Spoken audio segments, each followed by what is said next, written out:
arms towards the sun, you feel the warmth of the rays, and then you know you're alive, and you don't have to be afraid of anything, cause you know the truth, and the truth is love. Yes. Welcome to the Bassline, everyone. Tessa Lena is a Substack superstar. Her articles are philosophical, they're technical, they're mystical, and first of all, they're really, really good. She offers a unique, insightful perspective, and she is a master of facilitating discourse.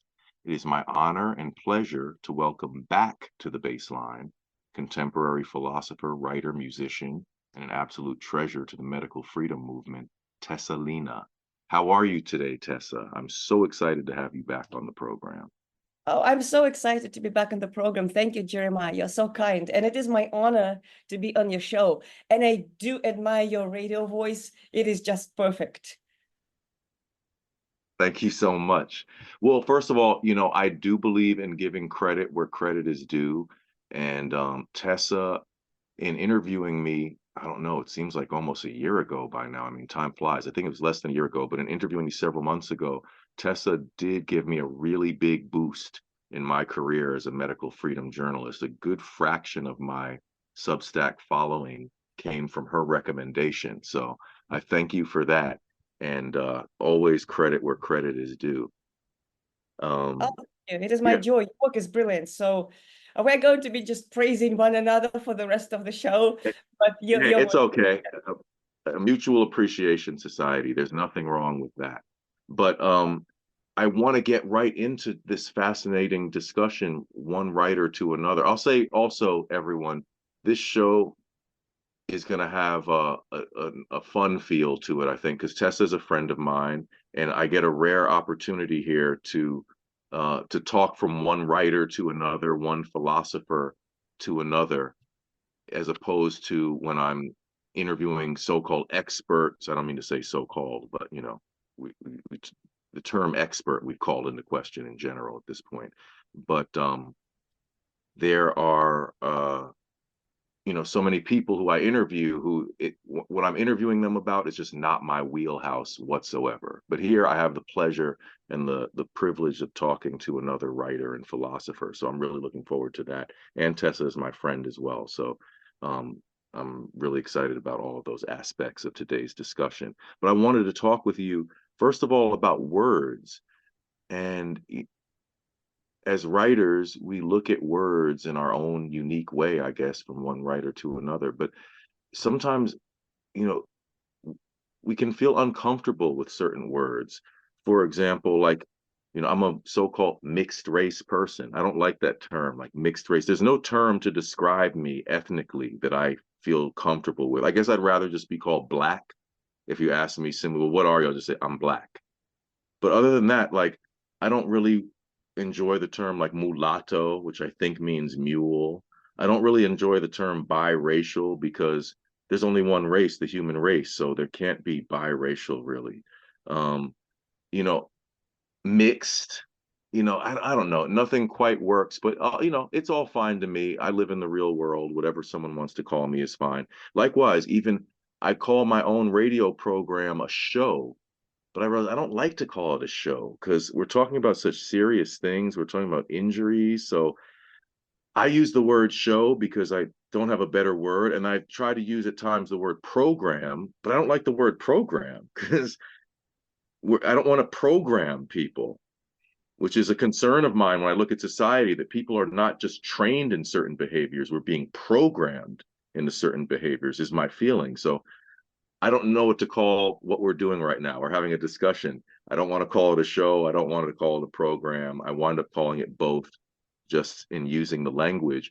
You had some really interesting comments in a recent Substack of yours that I read, where you were talking about the word indigenous. That's another word that is difficult. I really like the word indigenous. It feels like you're grasping onto something. We could say, this is indigenous, but then I've heard a Native American person, an indigenous American person who doesn't like the word indigenous. I've met Native Americans who prefer the term being called American Indian, and they'll just leave it at that. So the words we use, what they mean to people individually. It's so subjective. It's fascinating. I don't know if it will ever be settled. I don't think it will in terms of, perception of words and all the various connotations, denotations. But I wanted to ask you specifically, because I was talking about this with Jessica Rose. What are your thoughts about the term medical freedom and the term the concept of the medical freedom movement? Because I will say, I actually don't mind that term. I feel like, I'm not trying to persuade you into my perception of it, but Jessica Rose said she didn't favor that term, but she didn't really offer us an alternative. I don't mind the term medical freedom. I mean, I want my medical freedom, I guess. I don't want to be too nitpicky. It seems functionally correct. What are your feelings on the term medical freedom? I have so much to say in response to about everything you've said so far. So, Uh-oh, let us have it. as far as the term medical freedom movement, I am functionally okay with it. The movement itself is in a bit of a funny place to my senses as of this second, but as far as the term, the definition, and the function of that, yes, medical freedom is something we all deserve. And to me, it's all encompassing. For example, the famous tagline, "My body, my choice." Like, to me, it covers everything.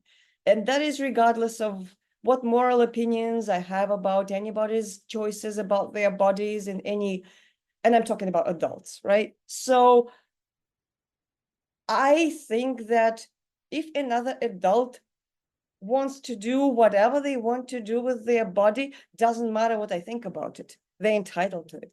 End of story. Meaning there's not much discussion there for me. End of story. Done. We can talk about something else. But that particular tagline, one group of American people uses it this way, and then another group of American people uses it the other way. And I have seen a lot of contention, and I'm sure your experience might have been similar. Well, I'm not sure, but I'm guessing, where people who would scream "my body, my choice" about abortions would nonetheless not mind at all sending anti-vaxxers to camps, or at the very least mandating the vaccines. But then on the other hand, people who feel, rightfully so, that vaccine mandates are horrible and abusive and all those things, they go, well, as far as those abortions, people don't really have a choice because this and that. And to me, this is not a conversation about, what anybody thinks about vaccines or abortions or any of those topics. People can make up their own metaphysical, philosophical, existential, biological choices, adults, that is. But Right. freedom is freedom. There's only one freedom. And the freedom of other people is doing whatever the hell they want with themselves, as long as it doesn't invade, your physical space. It doesn't steal your property and things like that. And but that's one level of how we can address that. And by the way, I have a very long TED talk. So if at any point you want to interrupt me, say anything, just do that. We're friends. So there's another level of that, because I think that medical freedom is something that is facing us right now in a particular manner in the past 4 years. Well, it's been facing us for much longer, but in the past 4 years, it became particularly obnoxious and visible. However, the real issue that we have is freedom as such. And that, if we all agreed that people are genuinely entitled to freedom, the world would be a much more beautiful place. But no, what is actually happening, with some help of the people who want to control the world, well, with a lot of help from them, and with also a lot of help from individual bad habits and dogma and trauma and all those things, many people feel that they have the freedom to do what they believe in, but not those other people who believe in wrong things. And Right. that seems to be really bountiful grounds for divide and conquer, which is a topic very, very, very close to my heart, because I guess, I like harmony, and it pains me when divide and conquer is successful. So for example, I can go back to the concept of, well, you'll know what it is. So to start with, I was born elsewhere. I was born outside of the American story. I was born on a different continent, in Russia. And in Russia, there's a particular dynamic of people's relationship with power, with authority.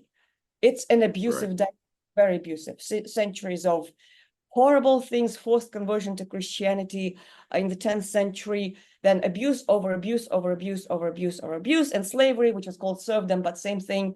Not like the American kind, where it's predicated on what people look like or their ancestry, because it was Russians owning Russians. But if a human being is owned by another human being, not great, right? So I come from that world, which is to say that I'm not energetically engaged in the American story of racial relations. I was not, I didn't grow up thinking about it, knowing about it, feeling any emotions about it. I have a story about relationships with authority, which is not really great for me, because, it's abusive, and I brought it over here. So I brought it over here, and for instance, in a theoretical world in America, there is a dynamic that would give benefit to people who look like me. It was promoted very heavily for a very long time. Now they are trying to reverse it, pretend reverse it, not really reverse it, to make more people hurt and fight with each other, and it's not even real. And it's working because everybody's hurt. But so I come here, and I was thinking about it the day, I brought the dynamic that I had over there, meaning I could be using things theoretically beneficial to me because of the way I look. But instead, I would get, stopped and frisked for being white in the Bronx. I would get myself into the situations that are the opposite of what I would be getting based on what I look, the opposite, consistently, right? Because I brought that energy of relationship with authority is abusive, right? So, and people ultimately react to energy. Like that's, I think, a factual reality. Whatever person feels, they kind of tend to attract. That just seems to happen, right?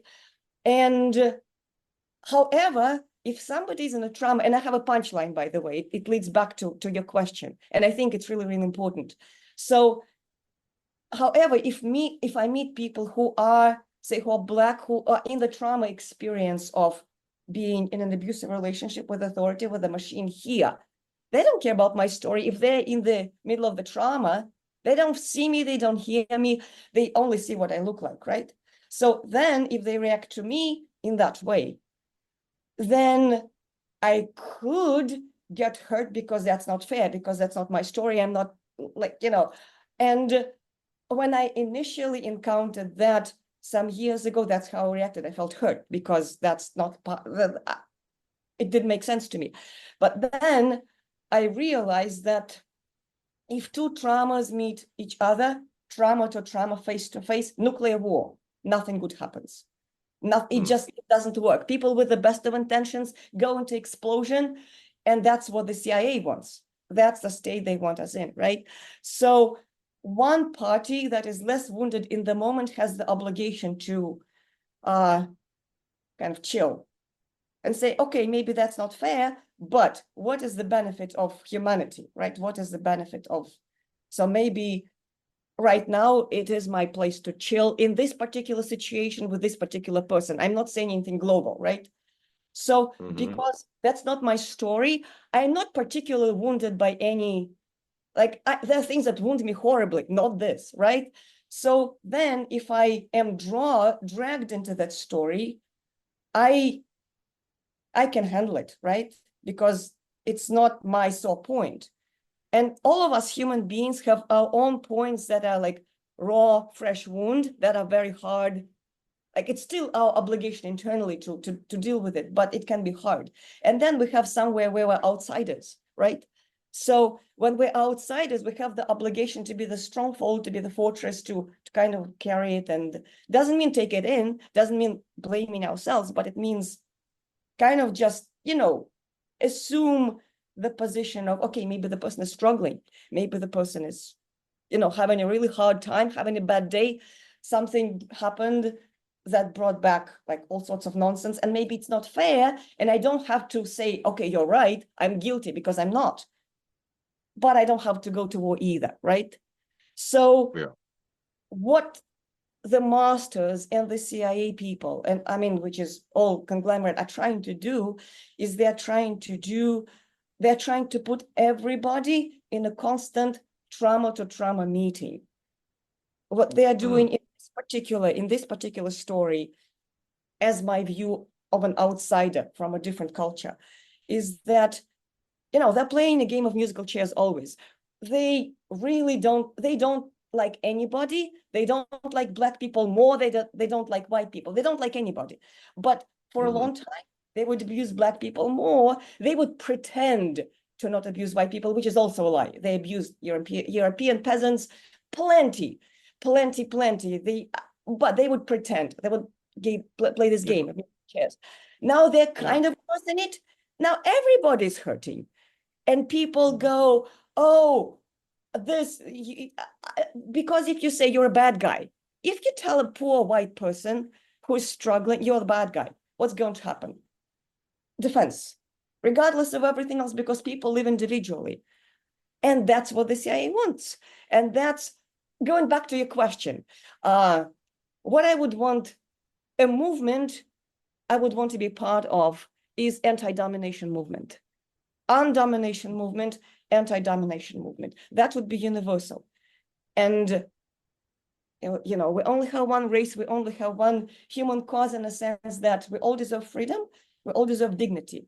The problem here is that the condition is so bad that, for example, the term domination, Stephen Newcomb, our mutual friend, Native American philosopher, brilliant, right? Yeah. You interviewed him, I think once. I interviewed him 3 or 4 times because, he's my friend and I love him and I talk to him all the time. And out of entire medical freedom movement, you're one and only person who has interviewed him. I've been trying to sell Stephen's work for years now to everybody. Nobody wants to do it. Why is that? Because Steve talks against domination, period. And then if somebody thinks that the Great Reset is defeated by Christian values, dogmatic, institutional Christian values, then Stephen's work is no, you can't go there. Because domination by Christianity is fine. It's a domination by by whatever, Klaus Schwab is bad. And I'm against domination, period. So if medical freedom is a part of the anti-domination paradigm, then I am like all the way in, because I think we all can relate. And ultimately, quite frankly, most people, black, white, purple, gay, straight, trans, whatever, and I mean genuine trans, not pretend, but people who are born with whatever peculiarity, now I just offended somebody else. But anyway, so everybody would benefit from living in a world where the rulers are spiritually responsible and actually try to do what's good. And if it's a council of indigenous grandmothers, fine, whatever, it doesn't matter. But people are conditioned to believe that people repeating their talking points back to them are the ones that love them the most. And that's just not true. That's just not true. That's a lie, that's a trick, that's a trap. But it's easier to confuse somebody, to lie to somebody, to deceive somebody, than to convince them that they were deceived. And sorry for a very long talk. I just poured out my soul onto you, Jeremiah, because you're my friend. Thank you for listening. No, that was absolutely outstanding. That's what this platform is all about, is I want brilliant people such as yourself to be able to speak uninterrupted. And I think you really gave us a lot of gems to contemplate. I hope folks were really listening carefully, because I think you said some pretty phenomenal things just now. I would like to just generally check in about and I guess we didn't really it's sort of a follow-up to what you were just saying, basically, which is I just want to check in on your level of optimism at the moment. You know, I go through an ebb and flow on a daily basis in terms of my optimism. On some days, it feels like people are really connecting and new connections are being made that feel powerful. Um, I feel some people are waking up. I hear little tickling in my ear indicating, well, some people are waking up here and there. And then on the other hand, I sometimes get kind of discouraged. I mean, I try to make optimism my basic template, that I'm generally an optimist. I think it was who was it? Was it Gromsky who said optimism of the was it optimism of the soul, pessimism of the mind, optimism of the soul. I'm not, I think that was Gromsky, I'm not sure. But you know, I try to be optimistic in general, and I think I'm successful in maintaining a level of optimism for the most part. But sometimes I'm amazed. I do come across people who are almost repeating the day one narrative. It's like, really? Have you just not seen anything that's transpired? Like, I can't believe how someone could stay so stuck to an outdated narrative. But where do you rate yourself at the moment on the scale in terms of from optimism to pessimism? Well, I go back and forth. I am optimistic extremely long term, because I think the evolution of humanity is inevitably moving somewhere toward love. Right. I believe that. Short term, I think it really depends on the willingness of the people to be against domination. I'm bringing it back to the first question, and that tirade that I went into, because I think that's where it's at. And I think we could have really beautiful world now if people chose to respect other people's right to freedom. And I mean, not in relation to any political slogans, political parties, national flags, but just genuine God-given freedom, not because God is Christian or Jewish or Muslim or Buddhist or whatever. The Creator, we are all the children of the Creator, and there's only one, and we can disagree on theology, and it doesn't matter. I can think that maybe Jeremiah's theological ideas are ridiculous, which I don't, and I don't even know your exact ideas. But for example, but you're still entitled to them, right? So, and as long as I don't make your theological ideas my business, then we're good. And that's really, really simple. And if people agree to not accept when their brothers and sisters are thrown under the bus, that would be great, right? Because I mean, and I'm being sarcastic, but it's because, this topic is hurting in me. Because what was happening with vaccine mandates, for example, and people shut out of restaurants. And I must say, being shut out of a restaurant is not being killed in war. It's a different degree of abuse, but it's unpleasant for any human being nonetheless. It's very stressful, and it makes you humiliated and all those things. Right. Well, and in fairness, right? If you said someone spit in your face, I wouldn't say, well, they didn't kill you, so what's the big deal? Right, exactly. So if people supported each other, like, for example, somebody believes that vaccine is the greatest thing on earth, right? They believe that for some reason, I sent it in Trump's voice. I don't know why, came out. But for example, right, like subconscious, Freudian sleep. But I still would stand up for somebody who is abused or fired from their job while they have 3 kids to feed, because they don't want to take this medical intervention for whatever internal reason that are none of my business. That would be wonderful. That would solve the problem. If people started standing up for each other in 2020, in that manner, 2021, it would not go anywhere. It would just it would stop, regardless of anybody's opinions about anything medical, right? But they managed, the masters, the people who want to, and they're not masters, but the people who want to be masters, the people who want to control the world, they manage to combine fear and inverted compassion in such a manner that people just didn't react in their best interests, right? And well, we had this conversation. Remember my birthday party? You were there last year. Lots of fun. My beloved friend who I loved very much, but who is in the COVID, he's been so good to me for so many years, such a brilliant musician. And yet, he was supporting the mandates, and it broke my heart, and I was really upset about it, if you remember. And then, but when I asked him why, in his mind, mandates were an expression of compassion, and he's a brilliant human being, compassionate human being, kind human being. He's been so good to me on so many occasions for so many years.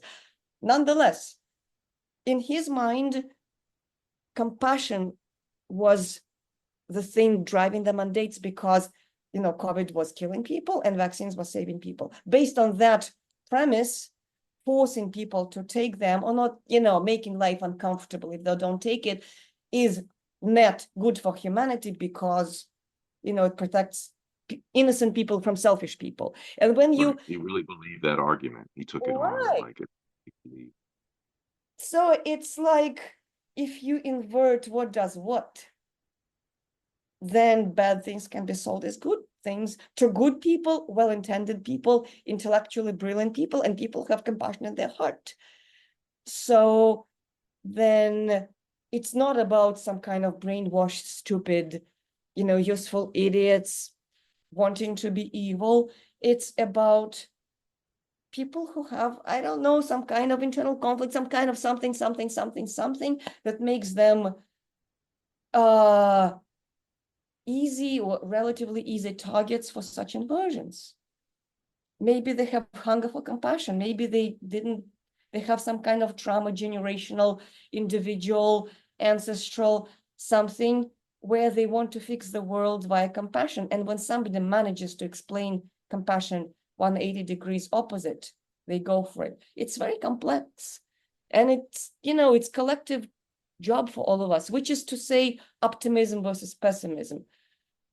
I think the world is intended for love, net, meaning we all have different experiences, but net purpose. This is my feeling about the world. Unfortunately, or maybe it's just a part of the evolution process, for whatever reason, the majority of people walking the earth at this moment in time, I believe, are very broken. So it is kind of like a body that is metastasizing cancer, like all sorts of things. So individual cells probably don't feel very good. It doesn't mean that being a healthy cell is wrong. It just means they're going against very rotten background, a very pained, injured background. That's why people who want harmony, they may feel, confused or abused and all those things, because the background is not healthy. And I think the way I see the trajectory, like things tend to bring themselves to stasis in some kind of way, usually, whatever it takes. So the turmoil is probably something that is going to make people think or address their internals, any of those things. And my prayer is that it happens in the kindest way. But eventually, when people see what's what, and see that we are dragged into a game of musical chairs by the people who don't love anybody. They don't love anybody. They don't like any demographic. They would eat anybody for breakfast very happily if that serves them. And if people realize that we've been had and lied to, including in the past 4 years, including in the past few hundred years, few thousand years in different ways, and that it's not right to abuse another human being, period. The story ends there. It's not right to abuse another human being for any reason, under any circumstance, for any reason at all, whether the other human being is right, wrong, black, white, purple, dotted, male, female, anything in between, whatever opinion, right, wrong, doesn't matter. I think that when a lot of people feel that, and I mean feel it, not just grafted idea, not repeating it because it sounds great, but really feel it from the inside. Rhetoric. Yeah. Then I think the world will move towards healing a lot faster. And again, we'll see what happens. That is my prayer. I want the world to heal the soonest, the fastest, and in the kindest way. And I hope it happens. And I hope we can put our prayers together to that effect. And just pray for wisdom, clarity, even if we don't know what happens. If we don't know what the ultimate solution. Oh no, that's not a good phrase. What the ultimate path towards harmony is. We can pray for guidance, for clarity, for expression of love that is genuine to our each individual soul, because we all have different paths. And if we really, really pray for that, doesn't matter what the people who want to control the world want. They are the minority. We are the majority. We have a lot more energy. They are not entitled to vampiring us at all. It's a trick. It's a trick they're playing on us. We're not theirs. Yeah, very beautiful sentiment there, and a lot to think about. And I really am fascinated now to ask you about this term that's been popping up a lot, I find, and on the medical freedom scene in particular.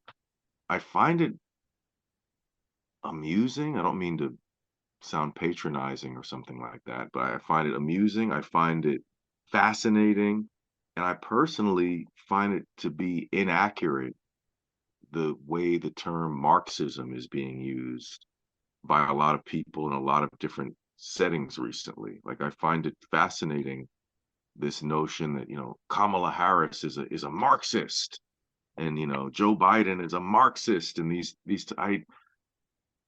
I mean, I have a lot to say about that. I don't want to say all that I feel and think about that. I want to hear what you think about that. But yeah, we'll just say in general, I find it to be inaccurate. I don't think that Kamala Harris is much of a Marxist. I'd be very surprised if she's very influenced by the theories of Karl Marx. And they say, oh, her father was a Marxist professor. That doesn't exactly mean anything. He was a professor in a university or what have you. She became a lawyer, a prosecutor. He has his training. She has hers. I don't know about her upbringing. I don't want to speculate about that. I don't know firsthand, but yeah, I don't find her, for example, to be much of a Marxist, or a lot of these figures. I mean, is Bill Gates a Marxist, for example? What are your thoughts? First of all, have you noticed this at all? This sort of popping up of the term Marxism is like having like almost like a revival in terms of people referencing Marxism recently. And two, what are your thoughts about referring to, I mean, I use Kamala Harris as an example, but Biden, any number of people who, for example, supported vaccine mandates, for example. What do you think about the idea of identifying them as Marxists? Jeremiah, you're setting me up for another long talk. You're doing it. Go for it. Well, we have the right person for it, so. Well, I think there's several things happening at the same time. One, Marx was not a Marxist either, so that entire term is a fake. So that is kind of a Russian doll of fake on so many layers from it's like a sphere that is fake from every perspective. The only non-fake part of it, I think, is college kids who genuinely believe themselves to be Marxists, and that makes me sad, given my childhood and the amount of Lenin's works that I had to memorize. But that's a whole other conversation. Those kids are not faking their Marxism. Marxism as a concept is fake. The kids are not faking their affiliation, and that makes me sad. But beyond that, every part of it is a lie. So Kamala Harris or Biden as Marxists, like they want to give away their possessions to help the poor workers and peasants. That's what I mean. Look at them, please. I mean, seriously, how Marxist are they in that theoretical definition? Of course not, right? But then again, if we look at the Soviet Union, okay, so the aesthetics, the slogans, the talking points that they are selling the Great Reset under are near identical to what they were selling in the Soviet Union. On that count, they're parallels. So when I was a child, a preschooler, for example, there would be statues of Lenin everywhere and slogans, like big boards on buildings saying, glory to the Communist Party, respect to workers and peasants. Respect to workers and peasants. It was everywhere. Respect to workers and, the worker with a hammer and a peasant woman with something like a sickle, right? Were actual living, breathing peasants and workers respected? No. My mother was raised dirt poor. She didn't have one dress till, she was in her late teens. She only had one school uniform that was bought to her much larger size when she was a kid. It was sewn in, and then every year they would make it, expand it a little bit because the family was poor. My mom was suffering so there was no respect for workers and peasants whatsoever. My grandmother, and of course that was during the World War II, but she was a brilliant student, and she was just a very, very bright woman. So she wanted to be a doctor. She graduated high school during war in a small village. She was accepted to Moscow Medical School. She went to Moscow. She had to go back because there was no food. She could not function. She was very sick because there was literally nothing to eat, and the family couldn't help. Of course, that was during the war. So, but still, so respect, how is it expressed, right? In the meanwhile, the party leaders were stuffing their cheeks even during the war. They lived like kings, and especially after the war, they lived like kings, even minor party leaders. So all this Marxism is as real as the World Economic Forum trying to save the world by equality or equity or whatnot. So it was fake then, it is fake now. From that perspective, Marxism just doesn't exist in a way, because communism is just really extremely, extremely extreme capitalism. Because in my opinion, and I know people go to war about it, and I don't go to war about it. If somebody disagrees, I still love you. I don't care to argue about theory. I care about loving each other. But it is called ownership in capitalism. It is called management in, socialism, right? Yet people who are in charge of large amounts of property enjoy it very, very nicely.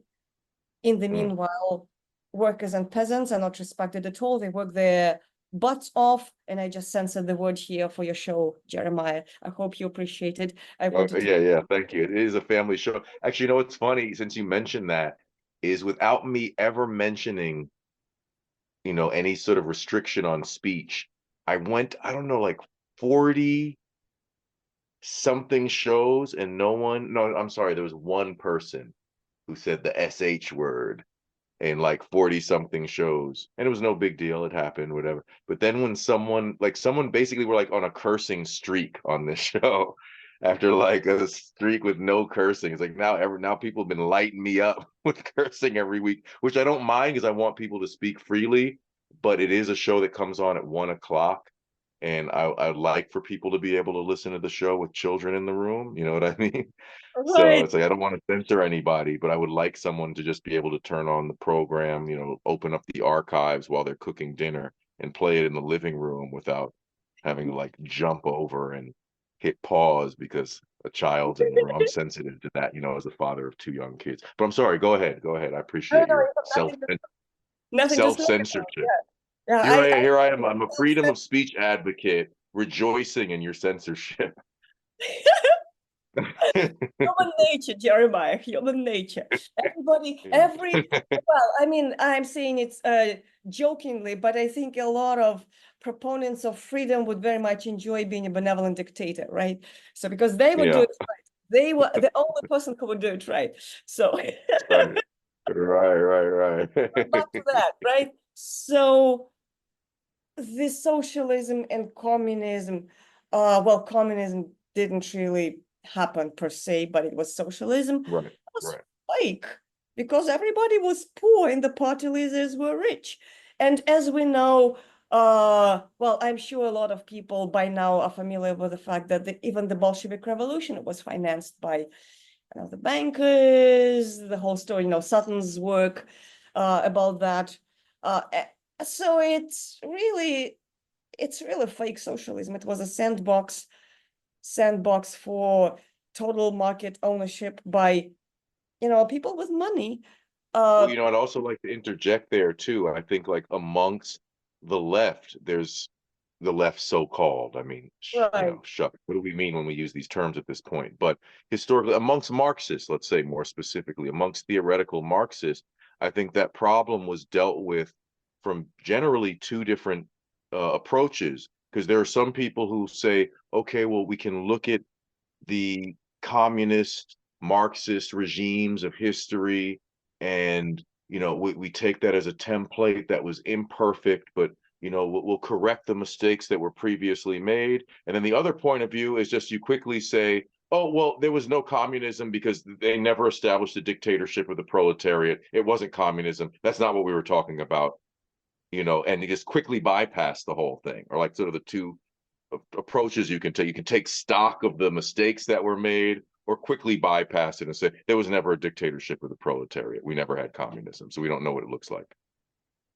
I mean, I have personal feelings about that just because, my family lived through that. By my time, it was very innocuous, ideologically oppressive, but very mild society. It's just everybody was miserable. People weren't happy. The adults, that is. Everybody was deeply, deeply, deeply unhappy, internalizing oppression. And that goes back to the paradigm of relationship with authority as an energy. Not good, but it wasn't good for the Slavic people, who are probably the majority of my ancestors, going back to the degree I know, for a very long time. Not a good relationship. So the communists just used the Christian guilt that was planted before and repurposed it as communist guilt. Because, and I was thinking about it in detail the other day, or the other week, the definition of love, not a formal definition because there was no formal definition, but sort of the implied emotional definition of love as I perceived it as a child in my specific circles. And I cannot speak for the entire culture, for the entire country. I only know what I know as me growing up in a particular, time and place.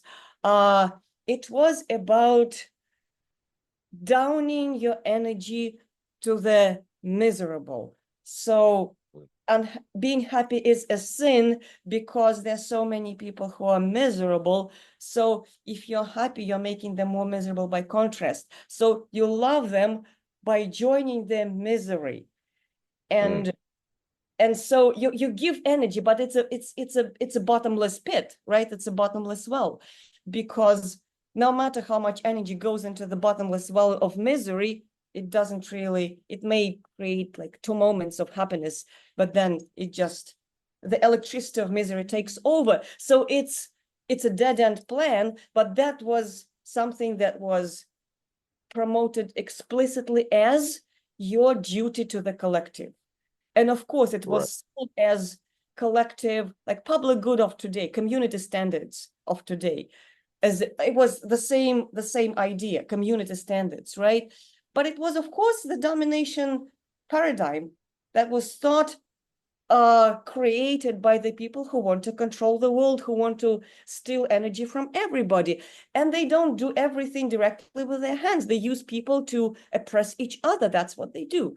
And when oppression comes from, friends, family, teachers, not because they want to oppress you, but that's something that they sincerely are subscribed to on the emotional energy level. If they believe that life is supposed to be miserable. So if a child is born without any knowledge what life should be like, a child maybe from the inside assumes happiness, and then the child is slapped. And they say, no, no, no, no, no, no, no. Real life is this. We are the adults. We know because we've been around. Real life is hard work, struggle, good people don't get successful because only bad people steal and then they become successful by theft. A good person is an abused person. If you're abused, you're good. If you're abused, you're honorable. And if every child born into this energy is met with that, then very few make it through. And it creates this thing. And it took me many years to realize that. And in my childhood, it was sold as communism, right? Socialism, whatever. And we were supposed to, like birch tree would represent the motherland and the Communist Party, and they were ridiculous songs about, you love the birch tree, it means you love the Communist Party, essentially. So the Communist Party is responsible for providing for, warmth in the summer and the birch trees and the good friendships you have. It's all the credit of the Communist Party, obviously. And then in the post-Soviet times, there were jokes about it, like how ridiculous it is. But it can be sold under different sources.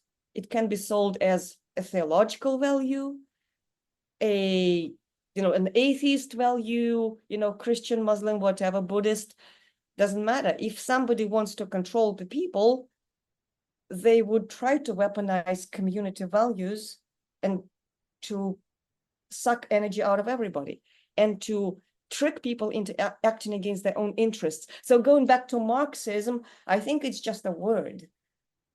Marx did some observations. He made some observations about, the economic nature of whatever, that very, very mechanical layer of existence. And some of his observations are accurate in a way, just in a mechanical manner. Marx lived the graces of his friend Engels, who had the money, who was a capitalist. The factory owner. The store right there, right? So end of the story right there. And then, by the way, and Lenin, who, of course, most people know was responsible for, pushing through this entire coup in my birth homeland. And I don't have many kind words for him. I don't like what he did at all. And he caused pain to my people, and I don't like it at all. He caused pain to my family members. I don't like it at all. I'm mad about it, right? But he was as much of a proponent of, Frederick Taylor's, Frederick Taylor and, his management system, that the World Economic Forum concepts are based on that in capitalism. Lenin was basing the Soviet economic principles he was writing about on the same thing. He was saying in capitalism, it's not good. It's the same as a conveyor, the management as a conveyor. Ford was working with Taylor during the time of Ford and Taylor, and they were working together to essentially create this production lines and squeeze the profits and all that. That's the idea. Lenin was saying that in capitalism, it's bad because it just serves the profits of the bad capitalists. In the socialist society, it's good because the profits go toward whatever, proverbial workers and peasants. Not really, but he was promoting the same methodology, spiritual, emotionally, as the capitalists, and he was officially doing that. So what is the difference? It's abuse of this flavor versus abuse of that flavor. And then within each system, there are phases that are less abusive and more abusive. For example, America, I believe, between 1945 and 2001, it had a very pleasant energy for a lot of people in terms of consumption, prosperity, and all those things, and freedom of speech, and all those things. It was a few decades. It was not the entire existence of the American empire. It was a few decades, but it was pleasant, right? For many people, not everybody, civil rights and all that. We know that, right? But for a lot of people, it was pleasant. Late Soviet Union was pleasant in another way when they were no longer sending people for camps for like playing jazz. They would be oppressed, but not sent to camps, right? But so it was a few years again. It was, maybe a decade or two that was not as harsh as the Stalinist era. and then it collapsed. Right. So boils down to domination and being against domination. It's flavors of domination. Did I Right. answer your question, or did I go just completely on a... I mean, this is not something we're going to resolve right now. I mean, this is voluminous stuff. So you gave us a big chunk of something to contemplate there, and a lot of insight.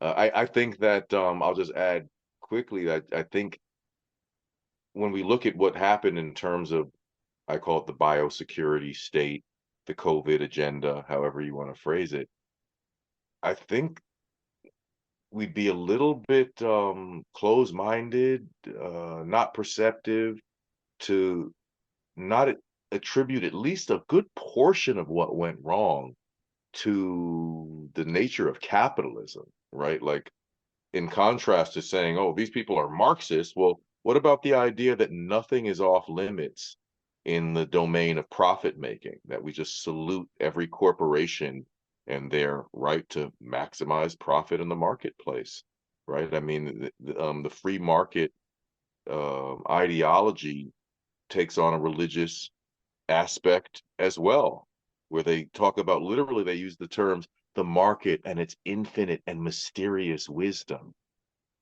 And I would love, in some sort of utopian society, whatever you want to call it, a future society where we've evolved more, where we've settled into ourselves a little bit better. I would love if certain things could actually be off limits and considered separate from our commercial endeavors, that I wish people could just eat well and be healthy and have the medical care they need without that being driven by profit making. I mean, I guess, and automatically I'll get accused of being a Marxist for saying such a thing. But yeah, I guess at this point I'm really looking for something new. I think we might be making a big mistake to continually try to process things through an old, and I would say outdated, paradigm to some extent. I would love to hear what we're narrowing in on the end of the program here.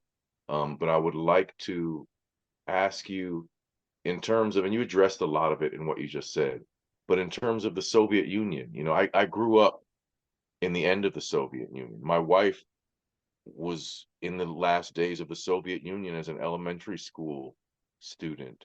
I always, as a kid, and maybe it's just my upbringing as well, I always grew up with I guess I could say, a sense of respect for the Soviet Union. They were marketed to us as formidable opponents, like Rocky versus Drago, like Drago was the one, he felt no pain. He was just a super athlete. And, Sylvester Stallone, Rocky, had to dig deep into his American heart to persevere. He needed heart and soul to beat this guy who felt no emotion and just was objectively stronger than him. I'm a chess instructor, of course, and the best chess players in the world for a long time came out of the Soviet school. Now chess is a totally international game. We have a champion, the first ever Chinese world champion of chess, who took over the chess world championship after the previous longstanding champion from Norway vacated the championship, and he took the championship from an Indian world champion. So we now have a totally international game, but for a while, in this game of objective strategy, and like the great world champion, Soviet world champion Mikhail Botvinnik, he didn't like the idea of the chess player as an artist. He said, no, I am an engineer, I am a scientist in my decision-making process. So I guess what I'm asking is, could you reflect on the Soviet empire and say, well, there was a greatness about it, or do you just generally perceive it as an unfortunate thing? No pressure, right? Yeah, sorry. Could you summarize this too in 2 minutes? No, I mean, is there anything redeemable? Because I do actually, I've spoken to people recently. I'm very curious about your response to this, because I've spoken to people who grew up under communism, if you will, whether it be in the Czechoslovakia, different places, who just say you don't want anything to do with that way of life it was a nightmare, it was a disaster, it was a soul-crushing experience for just the vast majority of people who are under the yoke of that, and there's nothing redeemable about it. Would you agree there's nothing redeemable about it, or would you say there was this aspect of it that was brilliant and the rest of it we can do away with? What would be your take? Well, well, I think that it is extremely complex because ultimately the quality of life depends on the people around you and how they treat you. I think that's true in any society, regardless of what the government is doing. So the Soviet Union only lasted like 70 years or so, and a lot of the people were rural or first generation city.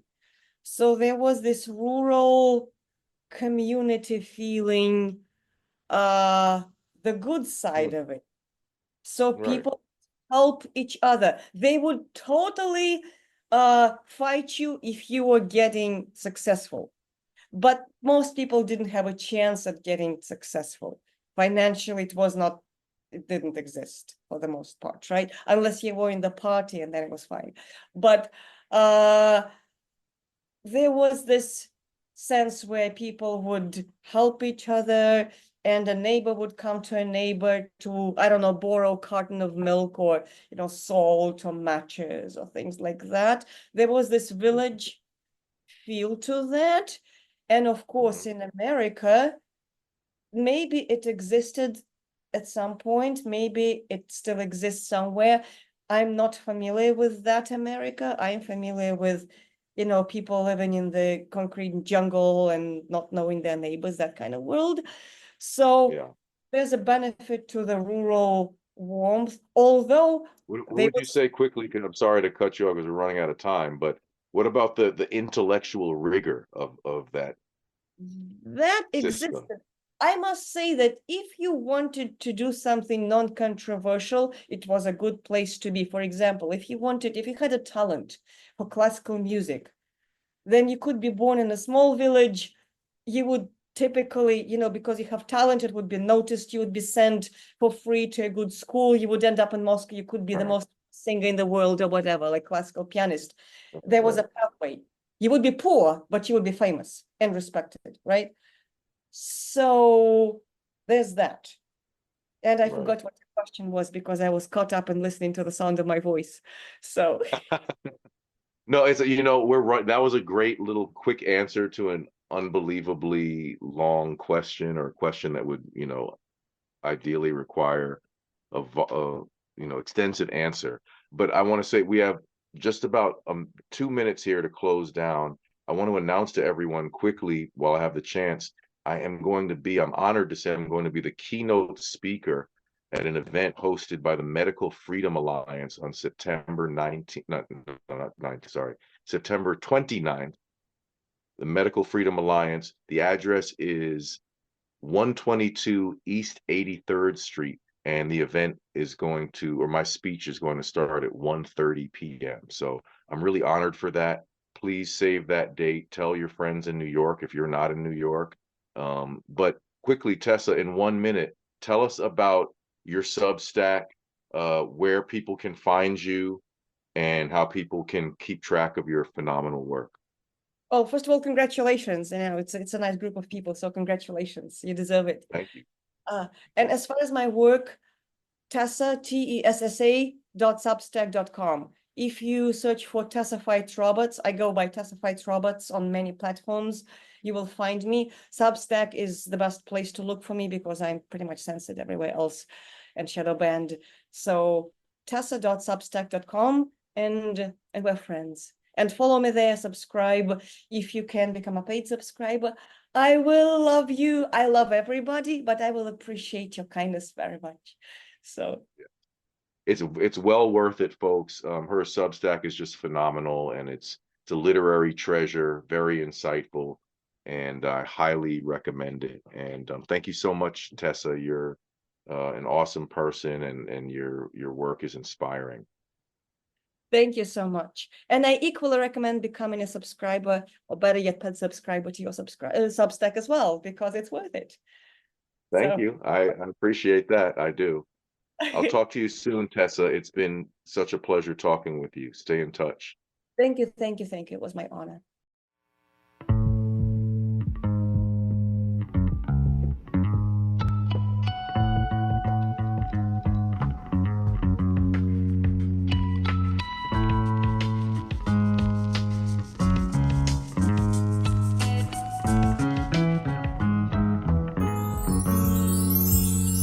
When you walk with open arms towards the sun, you feel the warmth of the rays, and then you know you're alive, and you don't have to be afraid of anything, cause you know the truth, and the truth is love, yes it is.